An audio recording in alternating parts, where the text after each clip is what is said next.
Alright, welcome back to my channel guys, Diet Boy 40 po. At isang magandang araw po sa ating lahat. At sa araw po na ito, ibabahagi ko guys sa inyo ang aking gagawin na pag-troubleshoot ng 3-phase line ng isang street light.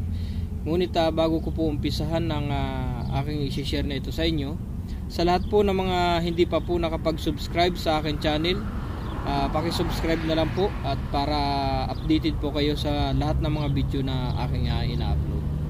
At sa mga nakapag-subscribe man na po sa aking channel, maraming salamat po sa inyo lahat.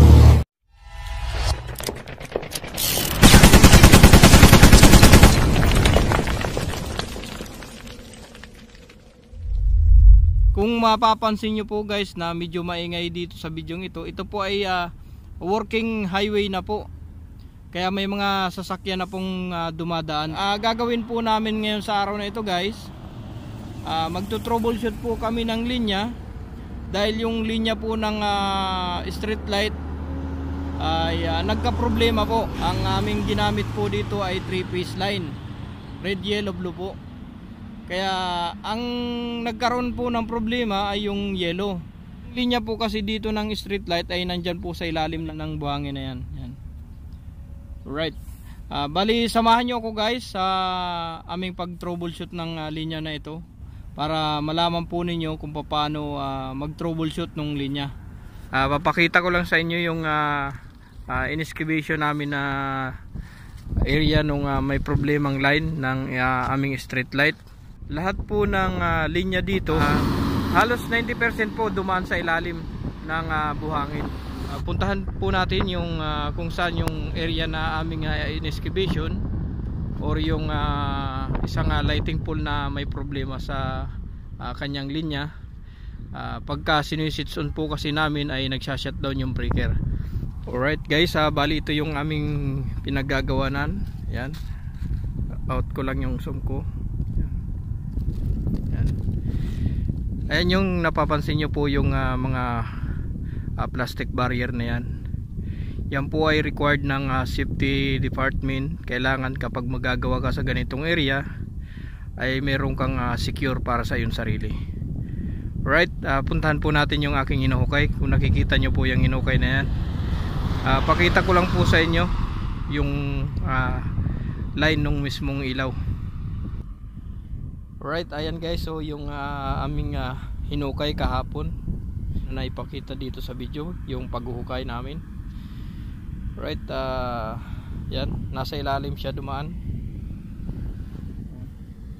At dito po yan pumasok.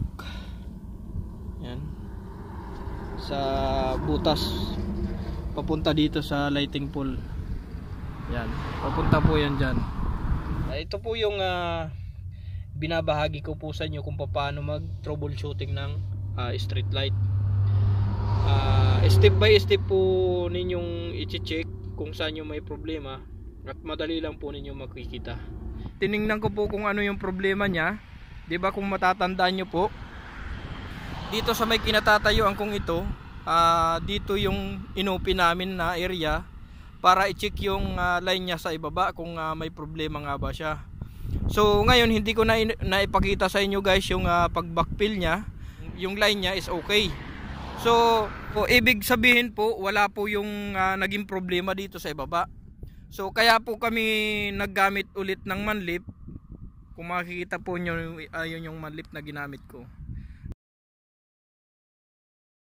Naging problema niya ay yung linya na niya dun sa taas, yung terminal, plastic terminal niya guys, may open, sumasaya dun sa mismong body ng ilaw. Yan, kung nakikita niyo po yung ilaw na yan, sumasayad po siya. So ngayon kapag siniswitch on po siya ay nagsha-shutdown po, kaya yun po ang naging problema niya. So linagyan ko lang po electrical tape at nasolve na po yung problema. Ngayon po ibabalik ko na po yung pagkaka-terminate nito at switch on ko dun sa aking kasamahan kapag na-terminate ko na itong line nya. At titingnan po natin kung okay na yung ilaw, kung gagana na siya at wala na siya magiging problema. So tinister ko naman guys, wala na yung continuity niya, wala na yung warning sign na may problema siya. So meaning okay na yung line. Natipan ko na yung may problema sa taas nung ilaw. So ngayon i-terminate ko na ulit at para malaman natin kung okay na nga ulit. At ito yung ilalagay ko, yung kanyang fuse holder. Pagsasamahin lang po natin itong itong line dahil isa lang naman yung fuse holder na ating gamit. Pwede naman po yan. Okay. Alright guys, bali na ilagay ko na yung neutral line nya. Itong sinasabi ko kanina na pinagsasama lang. Ayan. Yan po yung kanyang neutral, yung kulay puti po yan. At yung may fuse po, itong kulay black. Yan, ito. Right, bali nailagay ko na yung dalawang pin nya. So ito na lang na mismong female plug nya, yung kadugtong nya, para maisalpak natin yung ito po yun, yung yan. Yan. Alright guys, naikabit ko na siya, yung mismong female plug nya. At ang susunod naman natin gagawin na yung kung nakikita nyo po yan nasa loob na yan, yung arcing nya kailangan na nakakonect din po siya sa arcing ng nasa itaas. Ito po yung arcing na nagaling sa ibaba or yung earth grounding na tinatawag.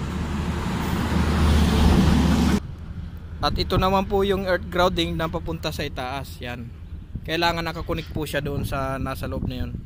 Hindi yata nakikita. Yan. Yan pong may butas na yan. Po natin ikakabit yung arcing. Yung arcing. Kailangan kumpleto po siya sa arcing para kung sakaling may problema man po sa line sa taas or sa ibaba, or kung may short circuit man, dyan pupunta yung mag-out na power. Okay, kabit ko lang guys para matesting na natin. Okay guys, na-enjoy na natin at na-connect na natin yung kanyang magiging supply. Ayan, tingnan na po natin kung okay na nga ba yung lights. Ayan, okay na po yung ilaw nya.